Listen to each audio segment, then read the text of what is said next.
जैसे जैसे वक्त गुजर रहा है तो एहसास हो रहा है कि ज़िंदगी बहुत कम रह गई है, क्योंकि बहुत तेज़ी से वक्त गुजर रहा है।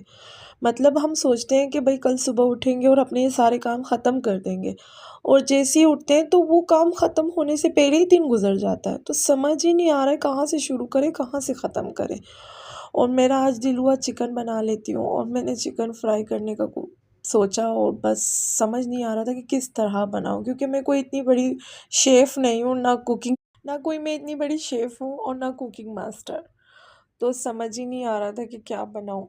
एक तो डेली का समझ भी नहीं आता, गोश्त खाकर भी बोर हो जाए, सब्ज़ी खाकर भी बोर हो जाए, मतलब सारे दिन एक जैसे ही लग रहे होते हैं। तो मैंने बस आहिस्ता से प्याज़ और अदरक, लहसुन ये सब निकाला, और बस मैंने कहा कुछ बन जाएगा भाई, कुछ ना कुछ बन जाएगा, बस फ्राई करना है। पर अल्हम्दुलिल्लाह मेरे हाथों में है जायका, वही वाली बात, अपने मुँह मियाँ मिट्ठू। बस वही वाली बात है कि भई अपने मुँह मियाँ मिट्ठू। तो इसके अलावा कुछ था भी नहीं, समझ ही नहीं आ रहा था। फिर मैंने बस प्याज़ वग़ैरह छीले और बस कुछ बनाने की कोशिश की। अब मैं आना चाहती हूँ टॉपिक पर। बात दरअसल ये है ना कि आजकल के लोग ऐसे-ऐसे स्कैम करते हैं। मतलब दुनिया किस तरफ जा रही है कुछ समझ नहीं आ रहा है, कोई समझ नहीं आ रहा। मतलब ऐसे स्कैम कर रहे हैं कि मुझे अभी भी याद है कि लास्ट टाइम मैं मतलब सफ़र कर रही थी, और मैं जैसे ही उतरी मतलब बस स्टॉप पर, और वहाँ पर मुझे कुछ सामान लेना था।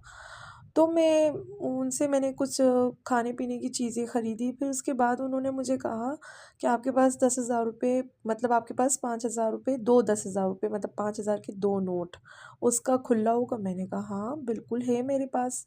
मैंने कहा है मेरे पास, आप बताएँ मुझे क्या करना है? तो उन्होंने मुझे कहा कि आप मुझे ये 10,000 रुपए दे दें, 5-5 हज़ार रुपए के 2 नोट ले लें।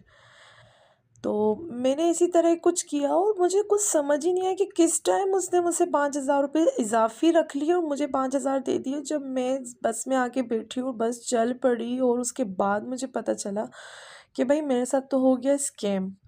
तो मैं परेशान हक्का-बक्का, मैंने कहा ये सीन क्या हुआ मेरे साथ? मतलब इसे जादू भी नहीं कह सकते, क्योंकि भई अक्ल मानती ही नहीं है, मतलब ये क्या किया उसने, इतनी तरीके से मेरे से ये पैसे उसने लिए, और मैं परेशान हो गई। मैंने कहा ये हो क्या रहा है, मतलब कुछ भी चल रहा है, मतलब इस तरह भी तो नहीं करना चाहिए। अब मैं ये सोची थी मेरे पास तो चलो पैसे थे, जिनके पास पैसे ना होंगे और उसका वही मतलब आखिरी सहारा यही 10,000 रुपए होते या 5,000 रुपए, तो वो क्या करता। मैंने कहा बस अल्लाह ताला हम सबको इस तरह के शर से बचाए, आमीन।